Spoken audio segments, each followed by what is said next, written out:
Hey everyone, and welcome back.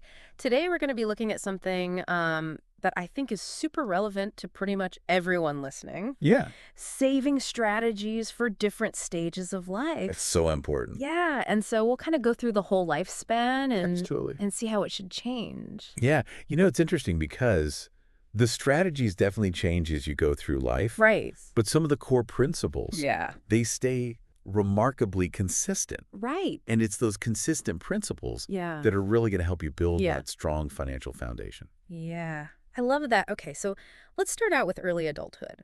Those Hmm. are kind of like the 18 to 30-year-olds. What are some of the big things that people should be thinking about in that stage of life? Well, you're just starting out, right?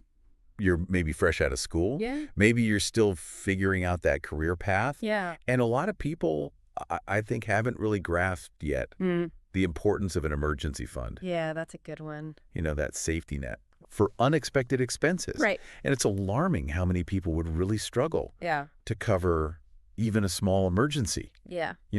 The sources that we were looking at cited a study that found 40% of adults can't handle a $400 surprise expense Wow. without going into debt. Yeah, that is scary. It is scary. And I think you kind of have that sense of invincibility in your 20s, You do. but something like that could really derail you if it came up. Absolutely. Absolutely. So besides the emergency fund, what are some other really key things people should be focusing on when they're in that kind of 20s age range? Well, it might sound obvious, but Yeah. creating a budget is just so crucial. Yeah. But I think it's more than just tracking expenses. Right. It's really about designing the life you want. Yeah, I like that. So if travel is a big priority for you, Yeah. your budget should reflect that. If it's saving for a down payment on a place, Yeah. that becomes a big focus. It's really about aligning your spending with your values. Yeah, I like that because it's not just about restricting yourself. It's about making. Conscious choices. Yeah, exactly. Yeah. Our sources also talk a lot about financial literacy in general at this Yeah. age, and honestly, sometimes that stuff is so boring. It can be. Yeah, how do we make it more fun for people in their 20s? Well, I think it's about finding the right frame. Okay. Instead of lecturing people about interest rates and things like that, Yeah. what if we talk about how compound interest is like a superpower Okay. that works best the earlier you activate it? I like that. Okay. So even a small amount Yeah. invested in your 20s can snowball into a really significant sum by the time you retire. Right. It's like this chain reaction of financial growth. Yeah. I like that way better than safer retirement. Exactly. Yeah, that sounds much more exciting. It's exciting. But speaking of retirement, it's so hard when you're that age to even think about it. It feels like a lifetime away. It does. It feels like forever. Yeah. How do you kind of convince people that it matters to start early? Yeah, well, instead of focusing on that distant future, Yeah. your retirement, Yeah. let's connect it to something more tangible. Yeah. Imagine being able to retire a few years earlier than planned, Oh, now you're talking. or having the freedom to pursue Right. a passion project without worrying about the income. Yeah. That's what starting early allows you to do. Right. It creates choices Yeah. and creates opportunities for your future self. Yeah. That makes a lot of sense. Yeah. So we've talked about emergency funds, budgeting the power of compound interest. Right. For retirement, what about some of those other big financial goals that often come up when you're in your 20s and 30s, like buying a house or paying off student loans? Yeah. That's where things can get a little bit more complex, Yeah. and it's important not to get overwhelmed. Yeah. Our sources really highlighted the importance of prioritizing. If you're juggling multiple financial goals, Right. which one do you want to tackle first? Right. Maybe it's paying off that high interest debt so you can free up more cash flow. Or maybe it's building that down payment fund to get you closer to home ownership. Yeah. But it's about making that conscious choice. Yeah. And figuring out which one is right for you at that moment. Exactly. Our sources also mention automation as being a really helpful tool for this stage. Can you tell us a little bit more about that and why it can be so effective? Yeah, so think of automation as putting your savings on autopilot, Okay. right? So instead of relying on willpower to manually transfer money each month, you set up automatic deductions from your checking account to your savings or investment accounts. Right. And what that does is it really takes the decision-making out of the equation. So you're basically paying yourself before you even have a chance to spend it. Exactly. That's the idea. Yeah, I like that. Yeah. Do our sources suggest any specific amounts or percentages when you're trying to figure out that automatic savings number? Well, there are no hard and fast rules, Hmm. but a good starting point could be aiming to save 10 to 15% of your income. Okay. You know, start small Right.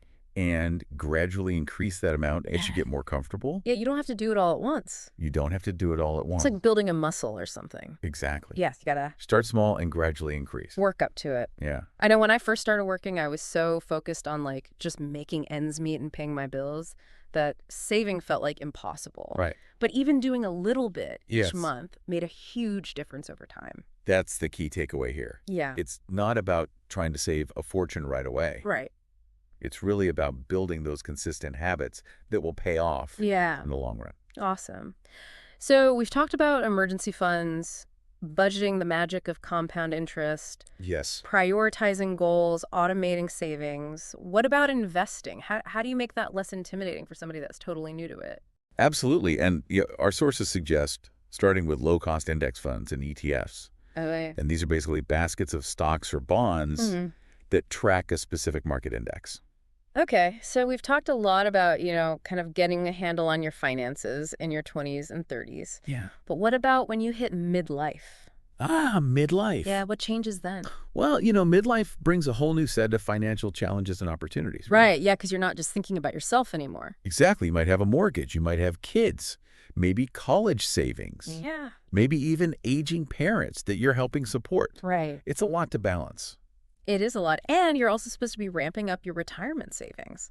Exactly. So how do you do all of that? Yeah, it can be a really stressful time. Mm. I think one of the biggest mistakes that people make is assuming that their earlier financial plan Yeah. is still on track. Right.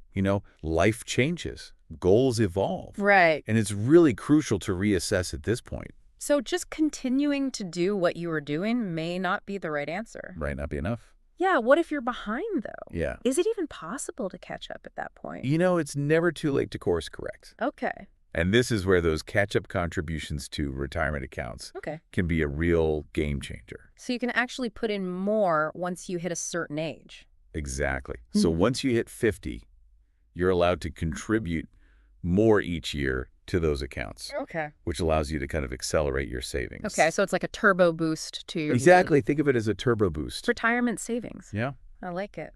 Our sources also talk about something called diversification. Yes, diversification is so important. Yeah. What does that even mean? So imagine you've planted all of your seeds Okay. in one small garden plot. Right. What happens if a storm hits or a disease sweeps through? Oh, trouble. You lose everything, right? So Yeah. diversification is like planting your seeds Okay. across multiple gardens. I like that. You're spreading out your risk. Right. You don't want all your eggs in one basket.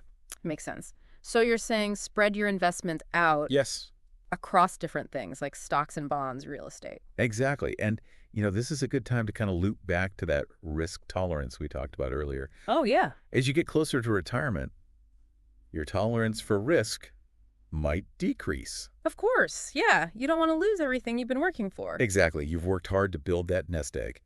You want to protect it. Yeah. So how do you adjust your investments to reflect that lower risk tolerance? Yeah, so it might involve shifting some of your portfolio from, things like growth stocks that are more volatile Okay. to more stable options like bonds or dividend-paying stocks. So basically, you're trying to find that sweet spot between growth and preservation. Exactly. Oh, okay. Seems like a lot to manage, though. It can be, and this is where working with a financial advisor can be so helpful. Okay. Yeah. They can guide you through this process. They can help you understand your options Mm-hmm. and really create a plan that aligns with your needs. Yeah. That makes a lot of sense. And speaking of things that can be stressful, our sources also highlight the importance of insurance at this age, and it's not a super fun topic. No, it's not the most exciting thing to talk about. No, but why is it so important when you're in that midlife stage? Well, think of insurance as a financial safety net Okay. for the unexpected. Okay. It's not just about protecting your assets. Right. It's about protecting your family and your future. Yeah, that's true. Have you reviewed your life insurance policy lately? It's not something I think about very often. Yeah, it's one of those things that often gets overlooked. Yeah. But you want to make sure it's still adequate for your family's needs. Right, in case something happened. Exactly. And what about health insurance? Yeah, that's another big one. It's a huge one. And as we get older, Health issues can become more prevalent. Right. Make sure you have adequate coverage, Hmm. that meets your needs and your budget. Right. And there's also long-term care insurance? Yes, long-term care insurance is something to really consider as you get older. Yeah, because that can get super expensive. It can be astronomically expensive. Yeah, so it's good to have a plan for that. Absolutely. And speaking of planning, midlife is also a good time to revisit your estate plan. Oh, yeah, estate planning isn't something people really like to think about. No, nobody wants to think about, you know, what happens when Well, they're gone, but that- it's so important. Yeah, why is it so important? Well, it's not about dwelling on the morbid. Right. It's really about taking care of your loved ones. Oh, Have you updated your will since you had kids? um, I don't even think I have a will. Yeah, a lot of people don't. Yeah. But it's so important to have these things in place. So it's making sure your assets are distributed the way you want It- and that your family's taken care of. It's about providing for their future. Our sources also mention something called a living will. Yes, a living will is important. Yeah, I've heard of that, but I don't really know what it means. So basically, it outlines your healthcare preferences Okay. in case you become incapacitated and Mm. can't make decisions for yourself. So things like life support or... Exactly. It covers those really difficult decisions. Okay, so it's making sure that your wishes are respected. Exactly. Even in difficult circumstances. It sounds like midlife is all about balancing, enjoying what you've worked for, Yeah, but also planning for the future. absolutely. And, one statistic from our sources really stood out to me. Okay. Fidelity found that the average 45-year-old should have saved at least 3 to 4 times their annual income Wow. for retirement. Okay, that's a big number. It is a big number. But I guess when you think about it, that's for potentially decades of retirement. Exactly. And it's for all those expenses you might have. Yeah. Healthcare, travel, leisure. So it's not about depriving yourself now, it's about having the freedom to enjoy those later years. Exactly. It's an investment in your future happiness. Okay, so we've talked about reassessing your financial plan in midlife, taking advantage of those catch-up contributions. Right. Diversifying your investments, making sure your insurance is up to date, and getting that estate plan in order. It's a lot. It is a lot. But what about that next stage, pre-retirement? Pre-retirement, the home stretch. Yeah, what should people be doing differently as they approach their 60s? Well, as you enter that pre-retirement phase, Yeah. the focus really intensifies on making sure you're truly ready Okay. to leave the workforce. Right. It's about solidifying that financial foundation Yeah. and making those final adjustments Okay. to ensure a smooth transition into retirement. I would imagine that paying down debt becomes even more important at that point. Absolutely. Yeah. You don't want to enter retirement Right. with a mortgage or a car loan hanging over your head. Right. It's like starting a marathon with a weighted vest on. Yeah. Get rid of that stuff before you retire. Exactly. Shed those burdens. Our sources also talk about assessing your retirement income. Yes. What does that mean exactly? It means taking a really realistic look at all of your potential income sources in retirement. So that includes Social Security, Okay. any pensions, you might have rental income side hustles, Right. and of course your savings and investments. But you need to know how much money you're going to have coming in. You need a clear picture so you can create a realistic budget. Okay, that makes sense. Speaking of Social Security, Yes. our sources mentioned a strategy of delaying your benefits. Yes. Why would you want to wait to get that money?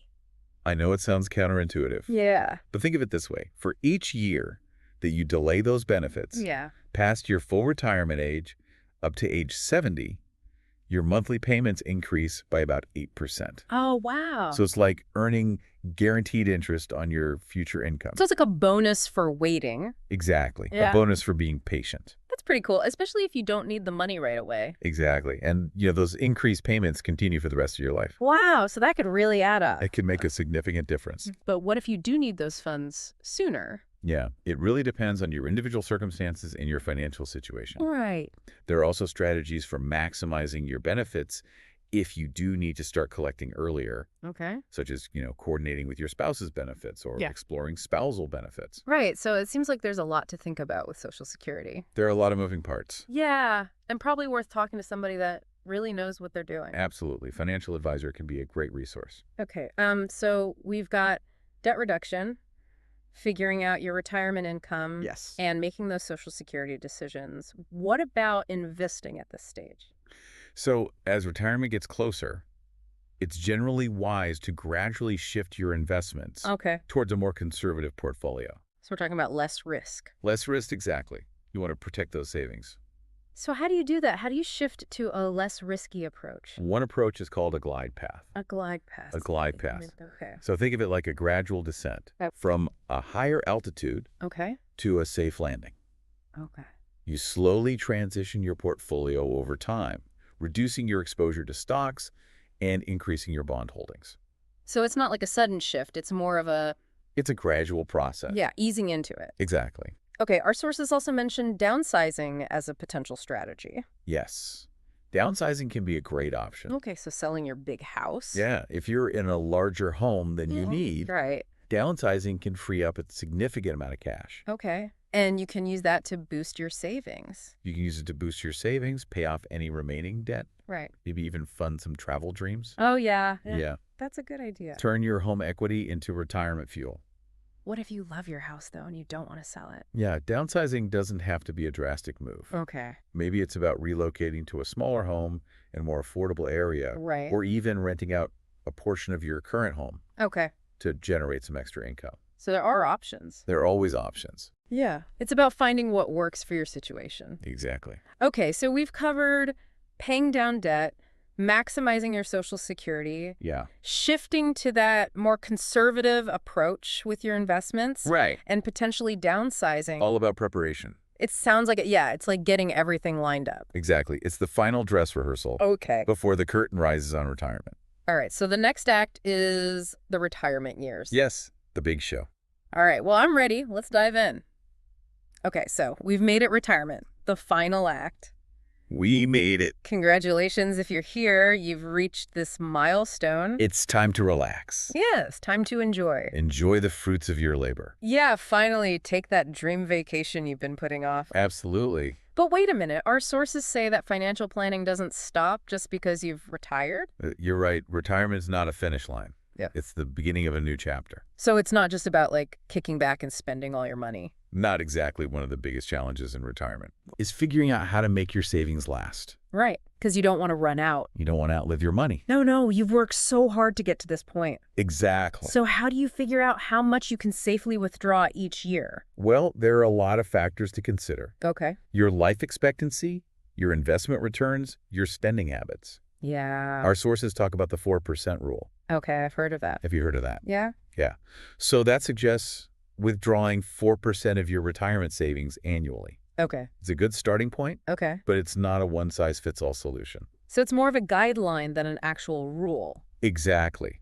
Your individual circumstances might mean you need to adjust that percentage. Right. Okay, what about inflation? How does that play into it? Inflation, that silent wealth killer. Right, because what you could buy with $100 today Yeah, could be way more expensive in 10 years. exactly. So your withdrawal strategy needs to account for that. Okay, so how do you do that? Well, one approach is to increase your withdrawals each year by the rate of inflation. Okay. Another option is to invest a portion of your savings in assets that tend to outpace inflation.